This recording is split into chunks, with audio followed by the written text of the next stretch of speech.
Recently, I posted seeing a deal, a block of 4 flats that was giving 28% return on investment. And people were asking me, hey Abbas, how do you find your deals? How do you source them? So in today's video, that's what I want to discuss, what it is exactly that I do to find the deals that I do to end up investing in. So stay tuned. Hello everyone, if you're new here, my name is Abbas Pradhan.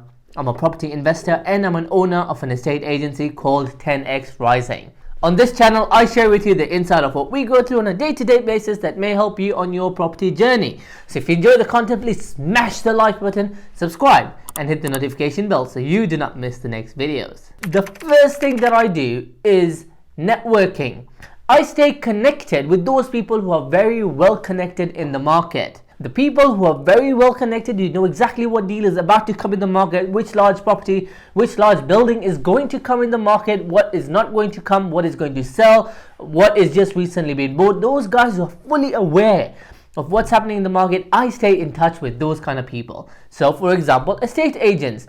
The largest estate agents, the ones who handle the big commercial properties in Birmingham, I stay connected with them. I've built a personal relation with them that whenever I'm looking to invest, I drop them a text saying, hey, have you got anything that might be coming up in the market very soon? Or they text me or they call me sometimes and say, hey boss, we've just got this property that may come in the market very soon. I can get that for you if you're interested. And they check with me if I'm in the market to be buying at the time. So estate agents, very important. Sources. There are a lot of sources in this industry, a lot of them who are trying to find good deals and then source them for a commission. Now, there's some sources who take this as a game. They don't find really good deals and they'll trouble every now and then trying to sell you a deal which is not even really that good. You could find a better one really on the market. So stay away from those guys. But those sources who are actually professional and know what they're doing, those are the ones you want to stay in touch with, connected with. And of course, it's a both-way relationship. They respect you and they need you because you're the one that's going to pay them their 2%, so you're their bread and butter. But you need them also to get those really good deals, so you respect them back. So it's a both-way relationship. So I have a lot of sources that I stay in touch with, and occasionally I'll just drop them a text just to be on top of their head in case they got a good deal. They should give me a ring. Auctioneers, they're also really good people to be in touch with because they will tell you in advance that what deals are going to come on the market, which ones are even worth to be investing in, but that's only if you're building up relations with them. There are also developers that I stay in touch with, a developer who may have bought a property that he wants to refurbish but then ends up deciding not wanting to refurbish anymore, so he'd be happy to flip that on and sell it off to us if we're cash buyers. So developers are also good people that you need to be in touch with. And last one, solicitor. I stay in touch with all of the solicitors that I've worked with and I build good relations with them because I know they may have good properties. They may come to be aware of good properties coming in the market, so they could always let me know as well. So at the end of it, this is a business.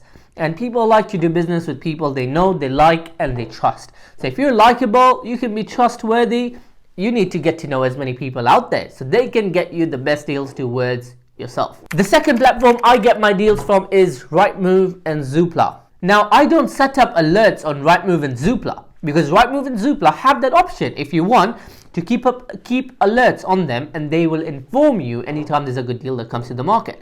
I don't do that because I focus on a lot of cities and it ends up that I get like 100 deals a day from Rightmove and Zoopla and not all of them qualify towards what I'm looking for anyway, so it just bombards my mailbox. Rather, what I do is I set one day a week and religiously I scroll through Rightmove and Zoopla and I go through all the deals in whatever cities I'm looking for, and that way I'm more into it.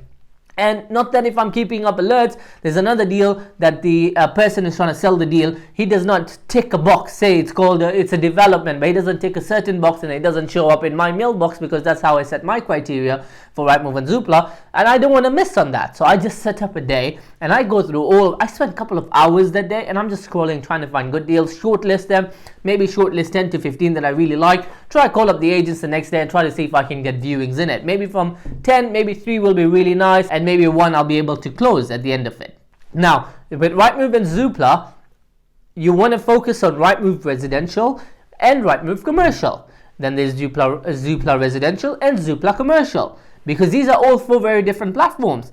A block of 9 flats, for example, the estate agent might not advertise it on residential, but will advertise it on commercial, because at the end of it, it's also a commercial mortgage you'll get on it. So don't miss out on these. I focus on all 4 of these when I'm spending my time on it, because sometimes you will notice some good deals to be on Zoopla commercial, but not on Zoopla residential, although these are classed as residential properties. So don't miss out on that. The third source from where I get my properties is from signing up to all the mailing lists from other sources and estate agents. For example, Allsop. Allsop is a very large agency. They have huge properties portfolios, 300 property portfolios and so forth. Recently they had a property in Birmingham, a block of 70 flats. Not something you'd find so easily, that a whole freehold block of 70 flats is being sold. So Allsop is a good agency. But what I do is that I sign up to all these other agencies like Allsop or auctioneers. I sign up to all of them and the sources as well, and they send me their deals that come up weekly. So I've set up aside a mailbox only for property deals to be sent across there. So that it doesn't get confused with my other sorts of businesses that I have. It's just to work. This mailbox is just for property.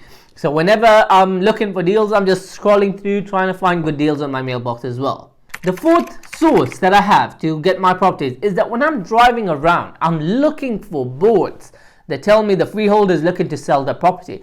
Because a lot of times what you may notice is that maybe the landlord may not want to go through an estate agent to sell the property, and they can't advertise it on Rightmove because Rightmove will only allow estate agents to get that membership. They won't be advertising it with Zoopla because Zoopla will want them to sign up for a contract, maybe a 6 or 12 month contract, so that's costly.